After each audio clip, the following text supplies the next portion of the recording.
Hello class 10 students. तो प्यारे बच्चों, आज हम बात करने वाले हैं आपके बायोलॉजी के second chapter control and coordination in human beings में नेक्स्ट टॉपिक के बारे में। तो अब तक हमने देखा था कि ह्यूमन बीइंग्स में जो कंट्रोल एंड कोऑर्डिनेशन का जो सिस्टम है वो मेनली किसके द्वारा कंट्रोल एंड कोऑर्डिनेशन होता है ह्यूमन बीइंग्स में। First is the nervous system and second one is the endocrine system या फिर हार्मोनल सिस्टम। नर्वस सिस्टम के बारे में हमने प्रीवियस वीडियो में बात कर चुकी है कि नर्वस सिस्टम में आपके उसके अंडर जो कैटेगरीज थी, central nervous system, peripheral nervous system, फिर उसके अंडर जो जो पार्ट्स डिवाइड किए गए थे, ब्रेन, स्पाइनल कॉर्ड, उनके बारे में हम लोग बात कर चुके हैं, उनके बारे में हम लोग पढ़ चुके हैं। आज हम लोग बात करने वाले हैं control and coordination in human beings के सेकेंड टॉपिक के बारे में। Second is the endocrine system या इसी को हम बोलेंगे हार्मोनल सिस्टम। इसको हम हार्मोनल सिस्टम क्यों बोलते हैं? क्योंकि आप इसमें किसके बारे में बात करोगे? हार्मोन्स के बारे में, कि कौन कौन सी ग्लैंड्स कौन कौन से हार्मोन्स सीक्रेट करती है, रिलीज करती है। तो हम अगर देखें कि हार्मोन्स क्या है? हार्मोन्स का मतलब क्या है? They are the chemical substances. क्या है वो? केमिकल सब्सटेंसेस है जिनका मेन फंक्शन क्या होता है? सबसे पहले जो वो रिलीज होते हैं अपने बॉडी में, जिन ग्लैंड्स के द्वारा रिलीज होते हैं वो कौन सी ग्लैंड्स है? Endocrine glands. कौन सी ग्लैंड है वो? एंडोक्राइन ग्लैंड, जिनको हम डक्टलेस ग्लैंड्स भी बोलते हैं। हम आगे बात करेंगे कि हम एंडोक्राइन ग्लैंड को डक्टलेस ग्लैंड क्यों बोलते हैं, या फिर अदर जो टाइप की ग्लैंड्स होती हैं उनके बारे में भी हम बात करेंगे बच्चों। तो सबसे पहले अगर हम बात करें हार्मोन्स के बारे में, तो क्या होते हैं? ये केमिकल सब्सटेंसेस होते हैं जो मेनली किसके द्वारा प्रोड्यूस होते हैं, किसके द्वारा रिलीज होते हैं? एंडोक्राइन ग्लैंड्स या फिर डक्टलेस ग्लैंड्स के द्वारा रिलीज होते हैं। ठीक है। तो जो हार्मोन्स जो टर्म है वो सबसे पहले किसने दी थी? वो सबसे पहले एक साइंटिस्ट थे जिनका नाम था स्टर्लिंग। क्या नाम था? स्टर्लिंग। इन 1905 इन्होंने क्या दिया था? हार्मोन्स की जो टर्म है उसको डिफाइन किया था। किसने? स्टर्लिंग नाम के साइंटिस्ट ने। ठीक है बच्चों, अब हम बात करते हैं नेक्स्ट। हमने बोला दे आर केमिकल सब्सटेंसेस। तो केमिकल सब्सटेंसेस में अगर हम बात करें कि वो कौन कौन से केमिकल सब्सटेंसेस हो सकते हैं, अगर हम बात करें तो वो केमिकल सब्सटेंसेस क्या क्या हो सकते हैं? वो अमीनो एसिड्स भी हो सकते हैं, पेप्टाइड्स भी हो सकते हैं, प्रोटीन की फॉर्म में भी हो सकते हैं, फैटी एसिड्स की फॉर्म में भी हो सकते हैं। जो केमिकल्स रिलीज हुए हैं वो किस किस की फॉर्म में हो सकते हैं? अगर हम बात करें अमीनो एसिड्स की फॉर्म में भी हो सकते हैं, प्रोटीन्स की फॉर्म में भी हो सकते हैं, ठीक है, पेप्टाइड्स की फॉर्म में भी हो सकते हैं, फैटी एसिड की फॉर्म में भी हो सकते हैं। ठीक है, ये कुछ केमिकल की फॉर्म है जिस फॉर्म में हार्मोन्स है वो रिलीज होते हैं या फिर सीक्रेट होते हैं किनसे? एंडोक्राइन ग्लैंड से। किनसे? एंडोक्राइन ग्लैंड से। अब हम बात करें कि ये कहाँ रिलीज होते हैं, कहाँ सीक्रेट होते हैं, इनकी लोकेशन क्या है, उसके बारे में अगर हम बात करें तो ये मेनली डायरेक्टली किसमें सीक्रेट होते हैं? ब्लड में। किसमें सीक्रेट होते हैं? ब्लड स्ट्रीम में, या फिर आप बोल सकते हो सर्कुलेटरी सिस्टम में। ये मेनली क्या होते हैं? रिलीज होते हैं through the ductless glands. Through the ductless glands ये किस में रिलीज होते हैं? मेनली सर्कुलेटरी सिस्टम, या फिर आप बोल सकते हो ब्लड स्ट्रीम में क्या होते हैं? रिलीज होते हैं। और फिर वहां से ये अपने टारगेट ऑर्गन्स तक क्या करते हैं? पहुंच जाते हैं थ्रू दी ब्लड। किसके थ्रू? ब्लड के थ्रू ये क्या कर जाते हैं? मूव कर जाते हैं अपने टारगेट ऑर्गन्स पे, जहां जिस ऑर्गन को इसकी जरूरत होती है। अब अगर हम बात करें, हम एग्जाम्पल लें, जैसे एक हार्मोन का मैं एग्जाम्पल दे रही हूं, that is the growth hormone. मैंने एग्जाम्पल लिया ग्रोथ हार्मोन का। तो अगर हम ग्रोथ हार्मोन की बात करें तो उसकी टारगेट साइट्स क्या होगी? बोन्स होगी, क्योंकि बोन्स में ग्रोथ करनी है। अगर एक चाइल्ड है, अब आपको उसमें ग्रोथ लेके आनी है, उसको अडल्ट स्टेज तक पहुंचाना है, तो आप क्या करोगे? उसमें आप ग्रोथ कैसे परफॉर्म करोगे? ठीक है, तो उसकी ग्रोथ करने के लिए आप क्या करोगे? फर्स्ट उसकी बोन्स इंक्रीमेंट करोगे। ठीक है, तो उसकी बोन्स क्या हुई? एक टारगेट साइट हुई ग्रोथ का। सेकंड इज दी उसकी मसल्स, कि उसकी मसल्स है उसमें भी ग्रोथ हो, डेवलपमेंट हो, तभी तो जो चाइल्ड है वो अडल्ट में कन्वर्ट हो पाएगा, अडल्ट में ग्रो कर पाएगा। तो आप लोग ग्रोथ हार्मोन का अगर एग्जांपल ले रहे हैं हम लोग, तो हम लोग किस किस में ग्रोथ जो है वो करा रहे हैं, मेनली बोन्स में और मसल्स में। किस किस में? बोन्स में एंड मसल्स में। तो वो क्या हुए? अपने टारगेट साइट हुए। तो मान लो एंडोक्राइन ग्लैंड से वो hormone, growth hormone blood stream में क्या हुआ? रिलीज हुआ। अब वो ब्लड के थ्रू बोन्स तक और मसल्स तक and any other further organs जिनको ग्रोथ हार्मोन की जरूरत है, वो वहां तक जाएंगे और वहां पे जाके अपना फंक्शन परफॉर्म करेंगे। ठीक है, तो हॉर्मोन्स के बारे में आपको पता लग गया मेनली कि ये क्या होते हैं। एंडोक्राइन ग्लैंड से सीक्रेट होते हैं या प्रोड्यूस होते हैं, जिनको हम डक्टलेस ग्लैंड्स भी बोलते हैं। और मेनली कहाँ रिलीज होते हैं? सर्कुलेटरी सिस्टम में या फिर ब्लड स्ट्रीम में। और फिर ब्लड के थ्रू ये अपने टारगेट पार्ट्स या फिर टारगेट जो इसके बॉडी पार्ट्स है, जहां तक हमें हॉर्मोन्स को पहुंचाना है, वहां तक क्या करते हैं? ये मूव करते हैं ब्लड के थ्रू। और ये जो केमिकल सब्सटेंसेस है, ये किस किस की फॉर्म में हो सकते हैं? अमीनो एसिड्स की फॉर्म में, प्रोटीन की फॉर्म में, पेप्टाइड्स की फॉर्म में, फैटी एसिड्स की फॉर्म में ये हो सकते हैं। अब अगर हम बात करें नेक्स्ट, तो इनका जो नेचर होता है वो कैसा होता है? हार्मोन का नेचर होता है non nutritive, non nutritive nature होता है। नॉन न्यूट्रिटिव नेचर होता है किसका? हार्मोन्स का। नॉन न्यूट्रिटिव का मीन्स क्या है कि हार्मोन्स की जो सप्लाई है, हार्मोन्स जो रिलीज हो रहे हैं और ब्लड स्ट्रीम के थ्रू वो टारगेट ऑर्गन्स तक जा रहे हैं, वो कोई भी न्यूट्रिशन प्रोवाइड नहीं करते बॉडी को। उनका काम न्यूट्रिशन या न्यूट्रिएंट्स प्रोवाइड कराना नहीं है बॉडी को। उसका काम सिर्फ कितना है कि जो उसको रिस्पॉन्स मिला है स्टिमुलाई के अकॉर्डिंग, स्टिमुलस के अकॉर्डिंग, उसके अकॉर्डिंग ही वो क्या होते हैं? रिलीज होते हैं एंडोक्राइन ग्लैंड्स से और फिर टारगेट ऑर्गन पे जाके अपना फंक्शन परफॉर्म करते हैं। ठीक है, जैसे अगर मैं एक एग्जांपल दूं, वैसे तो आप आगे भी जब आप ग्लैंड्स के बारे में पढ़ोगे तो वो एग्जांपल आप पढ़ोगे, लेकिन मैं आपको एज ए एग्जांपल अगर अब दूं तो एक हार्मोन होता है that name is epinephrine. Epinephrine, ठीक है, एपिनेफ्रिन, जिसको आप एड्रेनालिन भी बोलते हो, जिसको आप एड्रेनालिन भी बोलते हो। ये क्या है? एक, हम इसको इमरजेंसी हार्मोन बोलते हैं। हम इसको क्या बोलते हैं? Emergency hormone. एपिनेफ्रिन क्या है? एक इमरजेंसी हार्मोन है।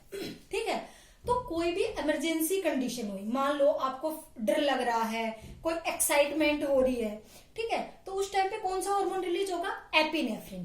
तो जो आपका फियर है, आपका एक्साइटमेंट है, वो क्या हुआ? स्टिमुलस। और उसके अकॉर्डिंग अपनी एंडोक्राइन ग्लैंड्स ने हार्मोन रिलीज किया। कौन सा? Epinephrine hormone. कौन सा हार्मोन रिलीज किया? एपिनेफ्रिन हार्मोन, जो कि एक कौन सा हार्मोन है? इमरजेंसी हार्मोन है। कौन सा हार्मोन है? इमरजेंसी हार्मोन है।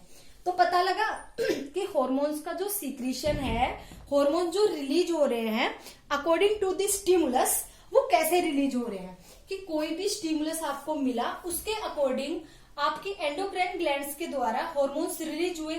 अब वो किसी भी फॉर्म में हो सकते हैं, क्योंकि अलग अलग हार्मोन का नेचर अलग अलग होता है। कोई अमीनो एसिड की कैटेगरी के होते हैं, कोई प्रोटीन्स की कैटेगरी के होते हैं, कोई पेप्टाइड्स की कैटेगरी के होते हैं, कोई फैटी एसिड्स की कैटेगरी के होते हैं। ठीक है, एंड हमने नेक्स्ट पॉइंट पढ़ा नॉन न्यूट्रिटिव, कि जो हार्मोन्स है उनका काम न्यूट्रिशन या न्यूट्रिएंट प्रोवाइड कराना नहीं है बॉडी को। उनका काम है सिर्फ कि स्टिमुलस के अकॉर्डिंग रिलीज होना और अपना फंक्शन परफॉर्म करना। ठीक है, अब अगर हम बात करें इसके नेक्स्ट पॉइंट की, तो ये इफेक्टिव होता है इन लो कंसंट्रेशन। ठीक है, इफेक्टिव इन लो कंसंट्रेशन। इस टर्म का क्या मतलब हुआ? इफेक्टिव इन लो कंसंट्रेशन मतलब है कि जो हार्मोन्स रिलीज होते हैं एंडोक्राइन ग्लैंड के थ्रू, वो हार्मोन्स एक मिनिमम अमाउंट में रिलीज होते हैं, एक लो अमाउंट में, लो कंसंट्रेशन में रिलीज होते हैं। ठीक है, आप आगे पढ़ोगे फर्दर, जो आप ग्लैंड्स के बारे में पढ़ोगे, उनसे रिलीज हार्मोन्स के बारे में पढ़ोगे, कि अगर हार्मोन्स की कंसंट्रेशन ज्यादा रिलीज हो गई तो भी वो डिजीज कोज करता है। अगर उसकी कंसंट्रेशन जितनी हमें रिक्वायर्ड कंसंट्रेशन है उससे कम हुई तो भी वो डिजीज कोज करता है। इसलिए ये इफेक्टिव इन लो कंसंट्रेशन का मतलब है कि जब एक मिनिमम अमाउंट में प्रेजेंट होगा तभी ये अपना फंक्शन अच्छे से कर पाएगा, अपना फंक्शन अच्छे से परफॉर्म कर पाएगा। ठीक है, तो क्या रहेगा? जो हार्मोन्स का जो एक्शन है वो क्या रहेगा, इफेक्टिव रहेगा इन लो कंसंट्रेशन। क्या रहेगा, इफेक्टिव रहेगा इन लो कंसंट्रेशन। उसके बाद मैंने आपको बता दिया कि अगर आप और हॉर्मोन्स के बारे में अगर आप बात करो तो आप ये भी लिख सकते हो कि अगर इसका एक्सेस हो गया, अगर ये ज्यादा अमाउंट में रिलीज हो गया तो भी ये डिजीज कॉज करेगा, अगर ये कम अमाउंट में रिलीज हुआ तो भी ये डिजीज कॉज करेगा। तो इसके लिए जरूरी है कि एक प्रॉपर अमाउंट एक ऑप्टिमम कंसंट्रेशन में ही क्या हो, रिलीज हो। उसके बाद अगर हम बात करें तो मैंने आपको एक और पॉइंट बताया जैसे कि कोई भी स्टिमुलाई, कोई भी स्टिमुलस के अकॉर्डिंग ये क्या होते हैं, रिलीज होते हैं एंडोक्राइन ग्लैंड से। ठीक है बच्चों, तो ये हॉर्मोन्स के बारे में एक ब्रीफ इंट्रोडक्शन था।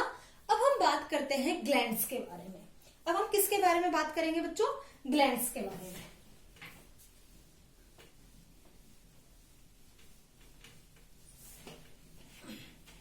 तो अगर हम बात करें ग्लैंड्स के बारे में कि ग्लैंड्स है वो कितने टाइप्स की होती है मेनली, ठीक है। तो सबसे पहले हम बात करते हैं ग्लैंड्स के बारे में। ग्लैंड्स के बारे में तो ग्लैंड्स है, first is the exocrine gland, exocrine gland, ठीक है। Second is the endocrine gland, endocrine gland, ठीक है।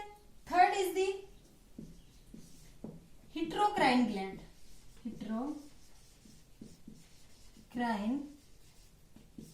ग्लैंड, ठीक है। And fourth one is the mixed gland.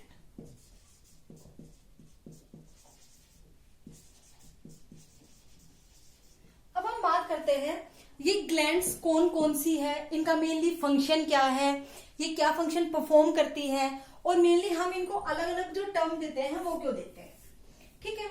तो हम सबसे पहले बच्चों बात करते हैं एक्सोक्राइन ग्लैंड की। किसकी बात करते हैं हम, एक्सोक्राइन ग्लैंड की। अगर हम बात करें एक्सोक्राइन ग्लैंड की, ठीक है, तो एक्सो का मीन्स क्या होता है, आउटसाइड। एक्सो का मतलब क्या होता है, आउटसाइड, ठीक है। अब हम इनको क्या बोलते हैं, एक्सोक्राइन ग्लैंड्स का एक अदर नेम भी है जिसको आप क्या बोलते हो, डक्ट ग्लैंड्स। आप इनको क्या बोलते हो, डक्ट ग्लैंड्स। आप इनको डक्ट ग्लैंड्स क्यों बोलते हो, हम उसके बारे में बात करते हैं। एक्सोक्राइन ग्लैंड को आप एक अदर नेम भी देते हो, दैट इज डक्ट ग्लैंड्स।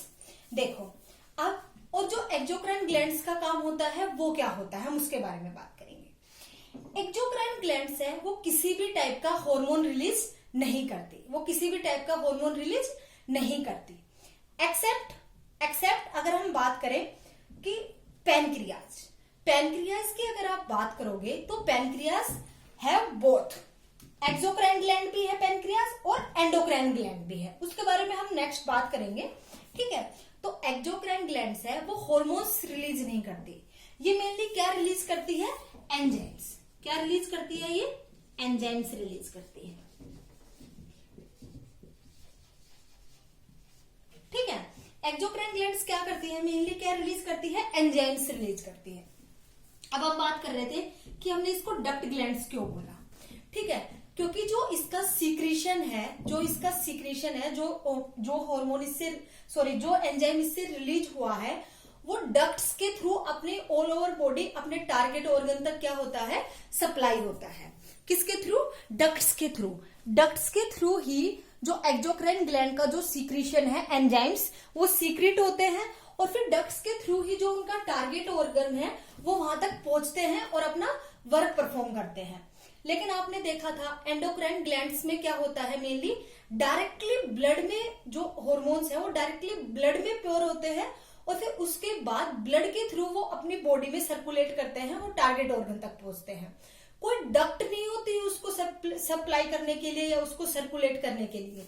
लेकिन एक्सोक्राइन ग्लैंड्स में डक्ट्स काम करती है उस सीक्रेशन को सप्लाई करने के लिए in all over the body.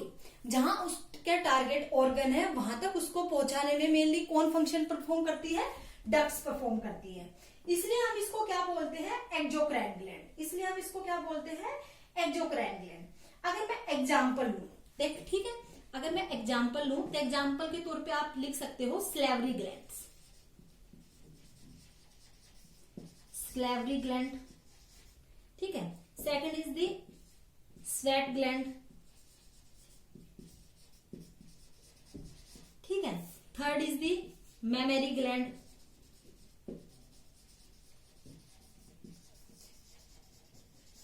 ठीक है। ये कुछ एग्जांपल्स है किसके, एक्सोक्राइन ग्लैंड के। आपने डाइजेस्टिव सिस्टम में पढ़ा होगा स्लेवरी ग्लैंड्स के बारे में। तो स्लेवरी ग्लैंड्स क्या कोई हार्मोन रिलीज कर रही थी, कोई हार्मोन सीक्रेट कर रही थी? नहीं कर रही थी। ये क्या रिलीज कर रही थी? एंजाइम रिलीज कर रही थी। कौन सा एंजाइम? Slavery amylase. कौन सा एंजाइम? Slavery amylase. ऐसे अगर आप बात करो स्वेट ग्लैंड की या फिर मेमरी ग्लैंड की, तो ये जो ग्लैंड्स होती है ये भी कोई हार्मोन रिलीज नहीं करती है। ये क्या रिलीज करती है? मेनली एंजाइम्स रिलीज करती है। क्या रिलीज करती है? एंजाइम्स रिलीज करती है थ्रू दी डक्ट्स। किसके थ्रू? डक्ट के थ्रू। इसलिए हम इसको टर्म देते हैं डक्ट ग्लैंड्स। तो बच्चों ये हमने बात की एक्सोक्राइन ग्लैंड के बारे में। अब सेकंड हम बात करते हैं एंडोक्राइन ग्लैंड के बारे में। देखो एंडो का मतलब मैंने आपको बता ही दिया कि इनको हम क्या बोलते हैं? Ductless glands. हमने इसको डक्टलेस ग्लैंड क्यों बोला? क्योंकि इनसे होने वाले जो सीक्रेशंस है, जो सीक्रेशन इनके थ्रू हो रहे हैं, मतलब हार्मोन्स जो इनके थ्रू सीक्रेट हो रहे हैं, रिलीज हो रहे हैं, डक्टलेस ग्लैंड वो किसी डक्ट के थ्रू ऑल ओवर बॉडी में सर्कुलेट नहीं करते। वो ब्लड में रिलीज होते हैं, ब्लड में प्योर होते हैं, और फिर उसके बाद ब्लड के थ्रू वो अपनी ऑल ओवर बॉडी में क्या करते हैं? सर्कुलेट करते हैं। इन ऑल ओवर बॉडी में क्या करते हैं? सर्कुलेट करते हैं। तो ये किसी डक्ट के थ्रू नहीं हो रहे सर्कुलेट, तो इसलिए हमने इसको टर्म दे दी डक्टलेस ग्लैंड्स। इसलिए हमने इनको क्या टर्म दे दी? Ductless glands. और एंडोक्राइन ग्लैंड्स मेनली क्या रिलीज कर रही है, क्या सीक्रेट कर रही है? हॉर्मोन्स। क्या रिलीज कर रही है? Mainly hormones. अब अगर आप एंडोक्राइन ग्लैंड्स की बात करो तो एंडोक्राइन ग्लैंड में आप एग्जांपल ले सकते हो। मैं इसको थोड़ा रब कर रही हूं यहां से, ठीक है। अगर आप इसकी बात करो तो आप इसमें एंडोक्राइन ग्लैंड में आप लिख सकते हो पिट्यूटरी ग्लैंड, जिनके बारे में अभी आप बात करोगे। मैं आपको कुछ एग्जांपल्स दे रही हूं ये, ठीक है। ये क्या है? कुछ एग्जांपल्स है, ठीक है। पीनियल ग्लैंड, ठीक है। उसके बाद अगर हम बात करें पीनियल ग्लैंड, थायराइड ग्लैंड,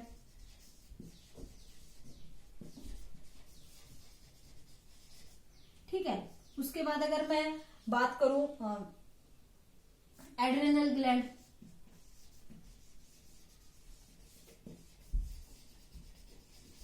ठीक है। ऐसे अदर टाइप की ग्लैंड्स होती है जिनको हम किसके अंडर कैटेगराइज करते हैं? एंडोक्राइन ग्लैंड्स के अंडर। किसके अंडर कैटेगराइज करते हैं? एंडोक्राइन ग्लैंड्स के अंदर। तो बेटा अब हम बात करते हैं हेट्रोक्राइन ग्लैंड्स की। किसकी बात करते हैं? हेट्रोक्राइन ग्लैंड्स की। हेट्रोक्राइन ग्लैंड्स मेनली वो ग्लैंड्स होती है जो दोनों फंक्शन परफॉर्म करती है, एक्सोक्राइन ग्लैंड वाला भी और एंडोक्राइन ग्लैंड वाला भी। ये क्या करती है? दोनों फंक्शन परफॉर्म करती है, एक्सोक्राइन ग्लैंड वाला भी और एंडोक्राइन ग्लैंड वाला भी, ठीक है। ये मेनली कौन से फंक्शन परफॉर्म करती है? एक्सोक्राइन ग्लैंड वाला भी और एंडोक्राइन ग्लैंड वाला भी फंक्शन परफॉर्म करती है, ठीक है। तो जो इसका फंक्शन होगा, जो एक्सोक्राइन ग्लैंड्स जैसा होगा, एक्सोक्राइन ग्लैंड्स की तरह, वो किससे रिलीज होगा? डक्ट्स के थ्रू रिलीज होगा, और डक्ट्स में ही वो प्योर होगा। जैसे एंडोक्राइन ग्लैंड में जो सीक्रेशन है वो ब्लड स्ट्रीम में प्योर हो रहा है, सर्कुलेटरी सिस्टम में प्योर हो रहा है। ऐसे ही एक्सोक्राइन ग्लैंड में जो सीक्रेशन है, जो एंजाइम्स का सीक्रेशन है या अदर केमिकल्स का जो सीक्रेशन है, वो कहां पे प्योर होगा? डक्ट्स में प्योर होगा, और फिर डक्ट्स के थ्रू पूरी बॉडी में वो क्या करेगा? सर्कुलेट करेगा और टारगेट ऑर्गन तक सप्लाई होगा, पहुंचेगा। अब हम बात करते हैं हेट्रोक्राइन ग्लैंड्स मेनली दोनों की तरह वर्क करती है, एक्सोक्राइन ग्लैंड की तरह भी और एंडोक्राइन ग्लैंड की तरह भी, एक्सोक्राइन ग्लैंड की तरह भी और एंडोक्राइन ग्लैंड की तरह भी। अगर मैं एग्जांपल लूं हेट्रोक्राइन ग्लैंड का, तो इसका एग्जांपल है, जैसे मैंने अभी आपको बताया है, पैनक्रियाज। क्या है इसका एग्जांपल? पैनक्रियाज। क्या है? पैनक्रियाज। जब आपने डाइजेस्टिव सिस्टम पढ़ा होगा तो आपने ये टर्म सुनी होगी, पैनक्रियाज। ओके, तो पैनक्रियाज किसकी तरह वर्क करती है? बोथ एक्सोक्राइन की तरह भी और एंडोक्राइन की तरह भी वर्क करती है। इसलिए हम इसको किस कैटेगरी के अंडर पुट करते हैं? हिट्रोक्राइन ग्लैंड्स के किस कैटेगरी के अंडर पुट करते हैं? हिट्रोक्राइन ग्लैंड की कैटेगरी के अंडर। अब हम बात करते हैं बच्चों फोर्थ कैटेगरी की। फोर्थ कैटेगरी क्या है? Mixed organs. फोर्थ कैटेगरी क्या है? Mixed organs. तो मिक्स्ड ऑर्गन्स में हम मेनली किनको रखते हैं, हम उनके बारे में बात करते हैं। Organs of metabolic importance which also possess endocrine activity. इसमें हम उन ऑर्गन्स को पुट करते हैं मेनली जो मेटाबॉलिक प्रोसेस है, जो अपना मेटाबॉलिज्म है उसमें इंपॉर्टेंट रोल प्ले करते हैं, और उसके अलावा वो एंडोक्राइन एक्टिविटी भी शो करते हैं। उसके अलावा वो एंडोक्राइन एक्टिविटी भी शो करते हैं। इसीलिए हमने बोला मिक्स्ड, कि दो फंक्शन है वो मिक्स्ड हो रहे हैं, एक तो मेटाबॉलिक वाला और दूसरा एंडोक्राइन एक्टिविटी, हॉर्मोन्स का रिलीज वाला सिस्टम। ठीक है, तो हम इसको अदर जो हम बोले तो ये एंडोक्राइन एक्टिविटीज भी परफॉर्म करते हैं। अगर हम एग्जांपल की बात करें तो first is the testis, second is the ovaries. Testis आपको पता होगा मेल पार्ट है, और जो ओवरीज है वो फीमेल पार्ट है। ओवरीज है वो फीमेल पार्ट है, जो कहां प्रेजेंट होते हैं? मेनली एब्डोमिनल रीजन में। कहां प्रेजेंट होते हैं? एब्डोमिनल रीजन में।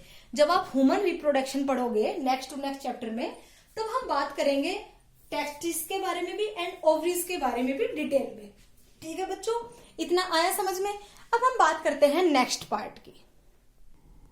तो बच्चों अब हम बात करेंगे आपके नेक्स्ट पॉइंट की। अब हम बात करेंगे एंडोक्राइन ग्लैंड्स के बारे में, क्योंकि हम जो टॉपिक पढ़ रहे हैं वो क्या पढ़ रहे हैं? Endocrine system. क्या पढ़ रहे हैं? Endocrine system. तो हम बात करते हैं एंडोक्राइन ग्लैंड्स के बारे में। तो आपकी जो एंडोक्राइन ग्लैंड्स में हम बात करते हैं एंडोक्राइन ग्लैंड्स के बारे में।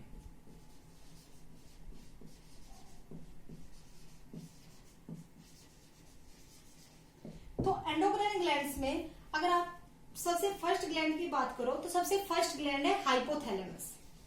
हाइपोथैलेमस। जब मैंने आपको नर्वस सिस्टम पढ़ाया था तो आपने ये टर्म पढ़ी होगी, पढ़ा होगा आपने हाइपोथैलेमस, थैलेमस, जो हमने टर्म पढ़ी थी डायंसिफेलोन के केस में। तो हम बात करते हैं हाइपोथैलेमस के बारे में। किसके बारे में बात करेंगे हम? हाइपोथैलेमस के बारे में। अगर हम हाइपोथैलेमस के बारे में बात करें तो सबसे पहले अगर हम बात करें इसकी लोकेशन की, कि कहाँ पे लोकेटेड होती है, तो मेनली इसकी लोकेशन कहाँ होती है? In the brain. कहाँ पे प्रेजेंट होता है ये? ब्रेन में, at the floor of the diencephalon. कहाँ पे प्रेजेंट होता है? At the floor of the diencephalon. Okay बच्चों, समझ में आया आपको? तो कहाँ पे प्रेजेंट होता है ये? मेनली ब्रेन में प्रेजेंट होता है। उसके बाद lies at the floor of डायंसिफेलोन।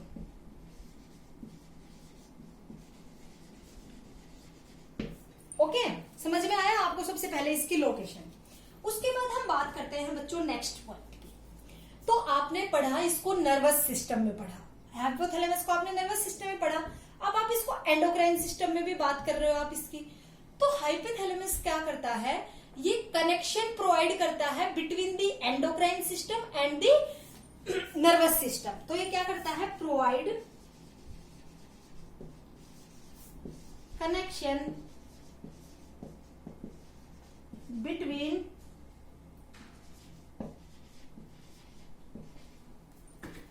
Nervous system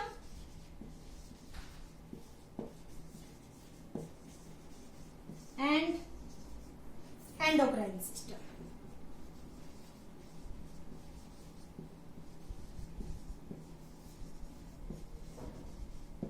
क्या करता है मेनली? ये कनेक्शन प्रोवाइड करता है between the nervous system and the endocrine system. हम सबसे पहले जो ग्लैंड है, एंडोक्राइन ग्लैंड है, वो कौन सी पढ़ रहे हैं? हाइपोथैलेमस। ठीक है बच्चों, अब हम बात करते हैं इसके नेक्स्ट पॉइंट के बारे में। तो इसके नेक्स्ट पॉइंट की अगर मैं बात करूं हाइपोथैलेमस की, तो ये कौन कौन से हॉर्मोन्स रिलीज करता है, हम उसके बारे में बात करते हैं। कौन कौन से हॉर्मोन्स रिलीज करता है उसके बारे में बात करते हैं। ठीक है बच्चों, इतना आया आपको समझ में? तो मेनली ये 2 टाइप के हॉर्मोन्स रिलीज करता है। ठीक है, इसके जो हॉर्मोन्स है उनको 2 कैटेगरीज में हम लोग डिवाइड करते हैं। First is the releasing hormones. First is the releasing hormones and second is the inhibitory hormones. Second is the inhibitory hormones.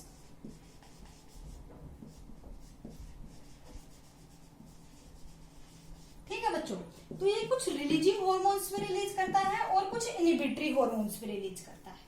ठीक है, इसका मतलब क्या हुआ? What is the meaning of releasing hormone and inhibitory hormones? अगर हम बात करें तो रिलीजिंग हार्मोन्स का मतलब है वो हार्मोन्स जो हाइपोथैलेमस के थ्रू रिलीज होंगे और फिर अदर जो ग्लैंड्स है, एंडोक्राइन ग्लैंड्स है, उनके फंक्शन को रेगुलेट करेंगे। क्या करेंगे? उनके फंक्शन को रेगुलेट करेंगे।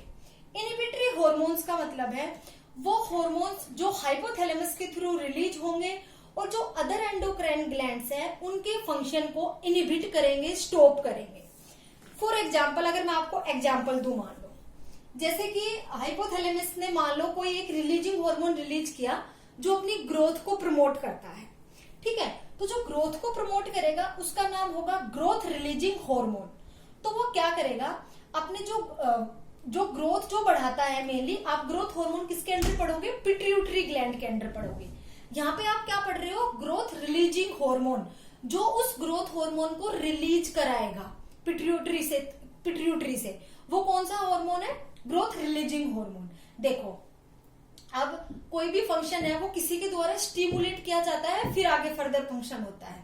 ठीक है, जैसे कि अगर मैं इसमें देखूं रिलीजिंग हार्मोन में, तो मैंने फर्स्ट एग्जांपल लिया growth hormone releasing hormone.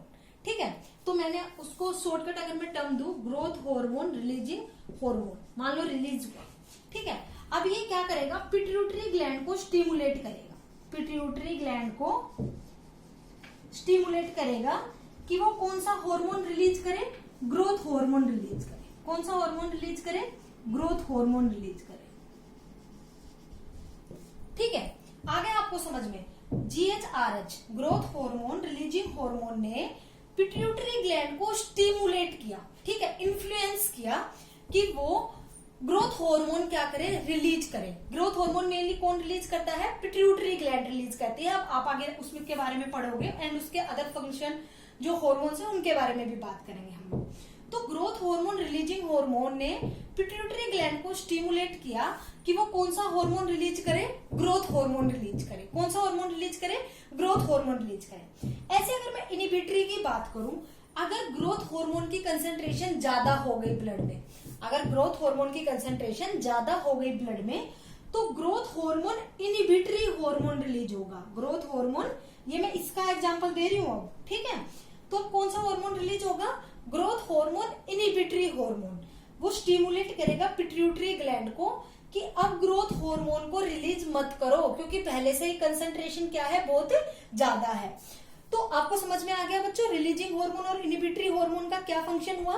Releasing hormone उस हार्मोन को रिलीज करा रहा है किसी भी एंडोक्राइन ग्लैंड को स्टिमुलेट करके, लेकिन इनिबिटरी हार्मोन अपोजिट फंक्शन कर रहा है। ये क्या कर रहा है? उस जो हार्मोन है, जैसे ग्रोथ हार्मोन इनिबिटरी हार्मोन है, उसके थ्रू स्टिमुलेट करा के पिट्यूटरी ग्लैंड को, और अदर जो हार्मोन है जो उससे रिलेटेड है उसको क्या करा रहा है? कम करा रहा है, उसको इनिबिट करा रहा है। उसको क्या करा रहा है? इनिबिट करा रहा है। तो बच्चों आया इतना समझ में रिलीजिंग हार्मोन और इनिबिटरी हार्मोन? अगर मैं एग्जांपल लूं इसमें कि इनिबिटरी हार्मोन्स कौन से हैं, रिलीजिंग हार्मोन कौन से हैं, तो हम लोग बात करते हैं। ठीक है, तो सबसे पहले अगर मैं बात करूं रिलीजिंग हार्मोन्स के बारे में, ठीक है, जैसे मैं आपको लिखवाती हूं फुल्ली। सबसे पहले मैं बात करूं आपका रिलीजिंग हार्मोन्स के बारे में।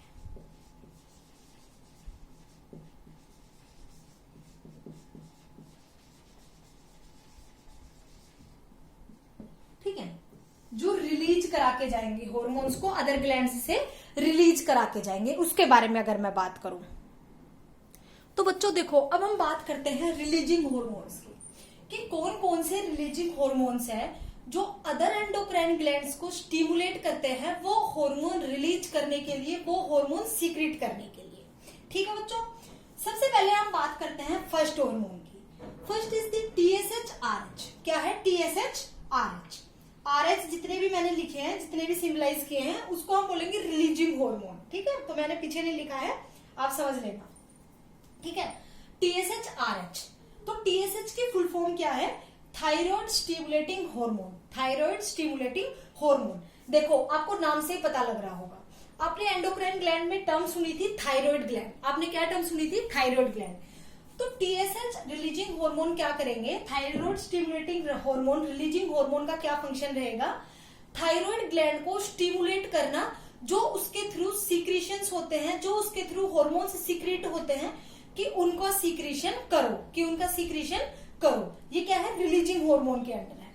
अगर हम बात करें ACTH-RH, किसकी बात करें हम, ACTH-RH, तो इसके फुल फॉर्म क्या है ACTH की, एड्रीनोकोर्टिकोट्रोपिक रिलीजिंग हार्मोन, एड्रीनोकोर्टिकोट्रोपिक हार्मोन, या फिर ये क्या है, रिलीजिंग हार्मोन है, ये क्या है, रिलीजिंग हार्मोन है, जिनका फंक्शन क्या है, मेनली ये दूसरी एंडोक्राइन ग्लैंड्स को इन्फ्लुएंस करेंगे, स्टिमुलेट करेंगे कि वो जो फर्दर होने वाले हार्मोन्स का सीक्रेशन है वो करें। तो बच्चों उसके बाद हम अगर थर्ड हार्मोन की बात करें, तो थर्ड हार्मोन क्या है, FSH-RH, फोलिकल स्टिमुलेटिंग हार्मोन। क्या है, फोलिकल स्टिमुलेटिंग हार्मोन, जो मैंने आगे आपको डिनोट करके बताया है, फोलिकल स्टिमुलेटिंग हार्मोन। अब फोलिकल स्टिमुलेटिंग हार्मोन्स का मेन काम क्या होता है, इनका मेन फंक्शन क्या होता है, इसके बारे में आगे आप डीपली पढ़ोगे, मैं अभी आपको यहाँ पे ब्रीफ इनके फंक्शंस बता रही हूँ, ठीक है। तो फोलिकल स्टिमुलेटिंग हार्मोन का मतलब क्या होता है, फोलिकल्स को स्टिमुलेट करना। कौन से फोलिकल्स को, जो मेनली फीमेल्स की ओवरीज में प्रेजेंट होती है, और जो हर month during the menstruation cycle जो ग्रेफिन फोलिकल्स है वो क्या होती है, ब्रेक होती है, ठीक है। तो फोलिकल स्टिमुलेटिंग हार्मोन का मेन पर्पज क्या रहेगा, ओवरी को स्टिमुलेट करना। जो ओवरी है वो एक एंडोक्राइन ग्लैंड है, जैसे मैंने आपको मिक्स्ड ग्लैंड में बात की थी अभी कि वो एंडोक्राइन एक्टिविटीज की तरह भी फंक्शन परफॉर्म करती है। उसमें मैंने आपको 2 टर्म्स बताई थी, first is the testis, second is the ovaries. Ovaries mainly कहाँ प्रेजेंट होती है, फीमेल पार्ट है, फीमेल रिप्रोडक्टिव पार्ट है, ठीक है। तो FSH रिलीजिंग हार्मोन का मेन पर्पज क्या है कि ओवरी को स्टिमुलेट करना कि वो फोलिकल स्टिमुलेटिंग हार्मोन है वो क्या करे, रिलीज करे, जिसकी वजह से फोलिकल्स की ग्रोथ हो सके, उसके बाद हम फिफ्थ बात करते हैं बेटा LH हार्मोन। LH का अगर आप फुली देखो तो इसको हम क्या बोलते हैं, ल्यूटिनाइजिंग हार्मोन। इसको हम क्या टर्म देते हैं, luteinizing hormone. Luteinizing hormone releasing hormone, RH का मतलब क्या है, रिलीजिंग हार्मोन, क्योंकि हम किसकी बात कर रहे हैं, रिलीजिंग हार्मोन्स के बारे में बात कर रहे हैं। तो LH-RH का मतलब क्या हुआ, luteinizing hormone, releasing hormone. LH का क्या फंक्शन होता है अगर हम उसकी बात करें, तो आप आगे जब ह्यूमन रिप्रोडक्शन बात करोगे तो आप उसमें इन FSH, LH इन दोनों हार्मोन्स के बारे में फर्दर डिटेल में भी स्टडी करोगे। लेकिन LH हार्मोन का मेन फंक्शन क्या होता है, ल्यूटिनाइजिंग हार्मोन का, ओवुलेशन में। क्या होता है, ओवुलेशन में, ठीक है। जब मेंस्ट्रुअल साइकिल चलती है फीमेल्स में, तो during the 14th day included menstrual days, ठीक है। ड्यूरिंग द 14th डे क्या परफॉर्म होता है, ओवुलेशन। और वो ओवुलेशन किसके द्वारा होता है, because of the LH hormone. और ये LH हार्मोन रिलीज किसके द्वारा होता है, अगर हम बात करें ल्यूटिनाइजिंग हार्मोन किसके द्वारा रिलीज होगा, ओवरीज के द्वारा रिलीज होगा। किसके द्वारा रिलीज होगा, ओवरी के द्वारा रिलीज होगा, जो 14th डे पे क्या कराएगा, ओवुलेशन कराएगा। ड्यूरिंग द 14th डे क्या रहता है, कंसीव करने के चांसेस, बेबी को फर्टिलाइजेशन होने के चांसेस क्या होते हैं, ज्यादा होते हैं। क्यों, बिकॉज ऑफ दिस ओवुलेशन, ठीक है बच्चों। अब हम बात करते हैं नेक्स्ट हार्मोन की। Next is the prolactin releasing hormone. क्या है PRH की full form, prolactin releasing hormone. जैसे मैंने आपको यहाँ पे P को डिनोट करके बता दिया, प्रोलैक्टिन का काम क्या होता है, प्रोलैक्टिन का काम होता है, हार्मोन का काम होता है mainly during the pregnancy milk का प्रोडक्शन कराना, मेमरी ग्लैंड्स में मिल्क को प्रोड्यूस कराना, उसका प्रोडक्शन कराना किसका काम होता है, प्रोलैक्टिन हार्मोन का, ठीक है। देखो 2 हार्मोन्स आएंगे, वन इज द प्रोलैक्टिन जो मैंने अभी आपको बताया, and second is the oxytocin, ठीक है। तो प्रोलैक्टिन का काम क्या होता है, मिल्क को प्रोड्यूस कराना, मिल्क प्रोडक्शन, ठीक है। और ऑक्सीटोसिन का काम क्या होता है, मिल्क इजेक्शन, ठीक है। आप इनमें कंफ्यूज मत हो जाना, आप आगे जब मैं आपको फर्दर पढ़ाऊंगी प्रत्येक हार्मोन के बारे में तब भी हम बात करेंगे। तो देखो प्रोलैक्टिन का काम क्या है, मिल्क का प्रोडक्शन कराना, मींस ड्यूरिंग द प्रेगनेंसी, जब गेस्टेशन पीरियड चल रहा होता है, ड्यूरिंग द प्रेगनेंसी जब ट्राइमेस्टर्स चल रहे होते हैं, तो उस टाइम पे जो मिल्क का प्रोडक्शन है इन द मेमरी ग्लैंड्स, वो कौन परफॉर्म करता है, प्रोलैक्टिन। और ऑक्सीटोसिन का काम क्या है, मिल्क का इजेक्शन कराना। Means after the child birth जब बेबी सक करता है, मिल्क सक करता है फ्रॉम द मेमरी ग्लैंड्स, तो उस टाइम पे उस सकिंग प्रोसेस के लिए कौन सा हार्मोन रिलीज होता है, उस मिल्क को इजेक्ट कौन कराता है मेमरी ग्लैंड से, बाहर कौन लेके आता है, ऑक्सीटोसिन हार्मोन। वो कौन करता है मेनली फंक्शन, ऑक्सीटोसिन हार्मोन। तो बेटा दोनों में आप कंफ्यूज मत हो जाना, प्रोलैक्टिन मिल्क प्रोडक्शन का काम करता है और ऑक्सीटोसिन मिल्क इजेक्शन का काम करता है। अब हम बात करते हैं नेक्स्ट हार्मोन की। Next is the growth hormone releasing hormone. Next is the growth hormone releasing hormone. जैसे कि इसके बारे में मैंने आपको अभी बताया है थोड़ी देर पहले कि ग्रोथ हार्मोन है वो मेनली कौन सी ग्लैंड सीक्रेट करती है, पिट्यूटरी ग्लैंड। कौन सी ग्लैंड सीक्रेट करती है बेटा, पिट्यूटरी ग्लैंड। तो जो हाइपोथैलेमस से होने वाले सीक्रेशंस मींस जो ग्रोथ हार्मोन रिलीजिंग हार्मोन है, ये क्या करेगा, पिट्यूटरी ग्लैंड को स्टिमुलेट करेगा। क्या करेगा, पिट्यूटरी ग्लैंड को स्टिमुलेट करेगा, उसको इन्फ्लुएंस करेगा कि आगे वो ग्रोथ हार्मोन को रिलीज करे, आगे वो ग्रोथ हार्मोन को रिलीज करे। ठीक है, समझ में आया आपको ग्रोथ हार्मोन का फंक्शन बेटा। अब हम बात करते हैं नेक्स्ट पॉइंट की। Next hormone is the melanocyte stimulating hormone releasing hormone. Melanocyte stimulating hormone releasing hormone. ठीक है, तो हम बात करते हैं मेलानोसाइट्स की। देखो आपको पता है जो आपकी स्किन का जो कलर है वो किसकी वजह से, आपने देखा होगा किसी का कलर डार्क होता है, किसी का कलर व्हाइट होता है, किसी का कलर गेहुआ होता है। ये क्यों होता है, because of the presence of melanin pigment. Because of the presence of melanin pigment. ठीक है, तो मेलानोसाइट स्टिमुलेटिंग हार्मोन क्या करते हैं, उस मेलानिन पिगमेंट को इंक्रीज करने का काम करते हैं या फिर उसको डिक्रीज करने का काम करते हैं अकॉर्डिंग टू द स्टिमुलस। अगर आप ज्यादा धूप में बैठे हुए हो, मान लो अगर आपने ज्यादा धूप ले ली तो आपके अंदर मेलानिन की जो कंसेंट्रेशन है वो क्या हो जाएगी, इंक्रीज हो जाएगी। क्या हो जाएगी, इंक्रीज हो जाएगी। लेकिन अगर आप ज्यादा सनलाइट में नहीं रहते हो, आप अंदर ही अंदर रहते हो, तो आप में मेलानिन की जो कंसेंट्रेशन है वो कम हो जाएगी। वो किसके द्वारा होती है, मेलानोसाइट स्टिमुलेटिंग हार्मोन के द्वारा। मेलानोसाइट स्टिमुलेटिंग हार्मोन के द्वारा होती है। तो बेटा आपने बात की रिलीजिंग हार्मोन्स की, जो मेनली किसके द्वारा हो रहे थे, हाइपोथैलेमस के द्वारा सीक्रेट हो रहे थे, हाइपोथैलेमस के द्वारा रिलीज हो रहे थे। अब अगर हम बात करें सेकंड इनिबिटरी हार्मोन, किसकी अगर हम बात करें, इनिबिटरी हार्मोन। इनिबिटरी हार्मोन्स के बारे में अगर मैं बात करूं तो सेम रहेगा, बस आपको क्या करना है, रिलीजिंग हार्मोन की जगह आप इनिबिटरी हार्मोन टर्म कर दोगे, आईएच। आप क्या कर दोगे इनकी जगह, आईएच। इनकी जगह आप क्या कर दोगे, आईएच। इसकी जगह आप क्या कर दोगे, आईएच। इसकी जगह आप क्या कर दोगे, आईएच। ऐसे ही आप इसकी जगह भी क्या कर दोगे, आईएच। तो आगे अब हम इनको कैसे टर्म करोगे, thyroid stimulating hormone, sorry TIH, क्योंकि स्टिमुलेट नहीं करना हमें, अब उसको ऐसे ही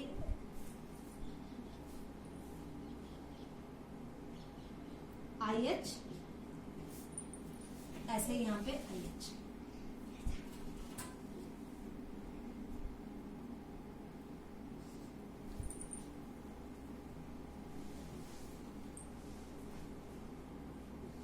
ठीक है, IH यहाँ पे लिखना था क्योंकि इनिबिटरी हार्मोन्स की बात कर रहे हैं हम। ठीक है, तो अगर हम बात करें इसके फर्स्ट हार्मोन की, तो इसको हम क्या देखेंगे, thyroid stimulating hormone inhibitory hormone. क्या टर्म दे रहे हैं अब हम, inhibitory hormone means thyroid stimulating hormone, जो थायराइड को स्टिमुलेट करके जा रहा था, अब वो किसका काम करेगा, अपोजिट फंक्शन करेगा। अब वो क्या करेगा, उस फंक्शन को इनिबिट करके जाएगा। क्या करके जाएगा, अब उस फंक्शन को वो इनिबिट करके जाएगा। ऐसे अगर आप फर्दर और हार्मोन्स के बारे में बात करो, एड्रीनोकोर्टिकोट्रोपिक रिलीजिंग हार्मोन या एड्रीनोकोर्टिकोट्रोपिक हार्मोन, तो इसमें आपने क्या टर्म दे दी, इनिबिटरी हार्मोन, तो ये भी अब उस फंक्शन को इनिबिट करेगा। ऐसे ही follicle stimulating hormone inhibitory hormone, ये क्या कर रहा था, फोलिकल्स की ग्रोथ को इंक्रीज करने के लिए ओवरी को स्टिमुलेट कर रहा था कि FSH रिलीज करे। लेकिन अब ये क्या करेगा, इनिबिटरी हार्मोन्स के फंक्शंस की वजह से ये ओवरी को मतलब कमांड देगा कि अब वो क्या करे, स्टिमुलेट करेगा ओवरीज को कि वो FSH हार्मोन के सिंथेसिस को स्टॉप कर दे, इनिबिट कर दे। ठीक है, ऐसे क्या है, LH luteinizing hormone inhibitory hormone. Luteinizing hormone inhibitory hormone mainly ovulation का काम कर रहा था। लेकिन अगर बात आ गई इनिबिटरी हार्मोन की, तो वो क्या करेगा, ओवुलेशन को स्टॉप करेगा। क्या करेगा, ओवुलेशन को स्टॉप करेगा, उसको इनहिबिट करेगा।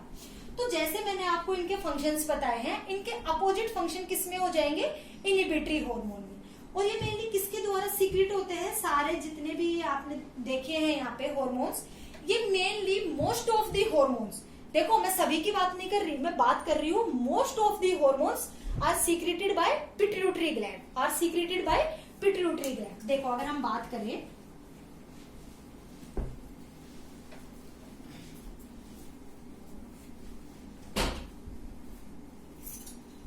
देखो जो मोस्ट ऑफ दी हार्मोन्स थे वो किसके द्वारा सीक्रेट होते हैं, पिट्यूटरी ग्लैंड। किसके द्वारा रिलीज होते हैं, सीक्रेट होते हैं पिट्यूटरी ग्लैंड के द्वारा। ठीक है, तो जो हाइपोथैलेमस है वो मेनली कौन सी ग्लैंड के फंक्शंस को रेगुलेट कर रहा है, पिट्यूटरी ग्लैंड के फंक्शंस को। किसके फंक्शंस को, पिट्यूटरी ग्लैंड से होने वाले हार्मोन्स के फंक्शंस को क्या कर रहा है, मेनली रेगुलेट कर रहा है। तो हम पिट्यूटरी ग्लैंड को बोलते हैं मास्टर ग्लैंड। हम पिट्यूटरी ग्लैंड को क्या टर्म देते हैं, मास्टर ग्लैंड। ठीक है बेटा, काफी कॉम्पिटिटिव एग्जाम में ये टर्म आती है, which of the following is master gland. तो याद रखना पिट्यूटरी ग्लैंड को हम क्या टर्म देते हैं, मास्टर ग्लैंड। ठीक है, और हाइपोथैलेमस जो है वो इस मास्टर ग्लैंड के फंक्शंस को क्या कर रहा है, रेगुलेट कर रहा है। ये मास्टर ग्लैंड के हार्मोन के फंक्शंस को या मास्टर ग्लैंड के फंक्शंस को क्या कर रहा है, रेगुलेट कर रहा है। इसलिए हाइपोथैलेमस क्या हुआ, मास्टर ऑफ मास्टर ग्लैंड। इस मास्टर ग्लैंड की भी क्या है, मास्टर है जो इसको रेगुलेट कर रहा है। तो हाइपोथैलेमस क्या हुआ, master of master gland, master of master gland. ठीक है, पिट्यूटरी ग्लैंड को हम क्या टर्म देते हैं, मास्टर ग्लैंड, क्योंकि ये बहुत सारे टाइप के हार्मोन्स रिलीज करती है और अपनी बॉडी की बहुत सारी टाइप की एक्टिविटीज को रेगुलेट करती है। लेकिन इसके भी फंक्शंस, एक ग्लैंड है जो रेगुलेट कर रही है, कौन सी, हाइपोथैलेमस। तो ये इसकी भी क्या हुई, मास्टर हुई, इसलिए हमने इसको क्या term the, master of master glands. तो प्यारे बच्चों, आज हमने बात की है हाइपोथैलेमस ग्लैंड के बारे में, उससे होने वाले सीक्रेशंस के बारे में, कि कौन से वो रिलीजिंग हार्मोन सीक्रेट करती है, कौन से वो इनहिबिटरी हार्मोन सीक्रेट करती है। इसके आगे की जो एंडोक्राइन ग्लैंड्स है, जैसे कि pituitary gland, pineal gland, thyroid gland, pancreas, testis, ovaries, adrenal gland, इनके बारे में हम लोग नेक्स्ट वीडियो में बात करेंगे बेटा। आज के लिए इतना ही। थैंक यू प्यारे बच्चों।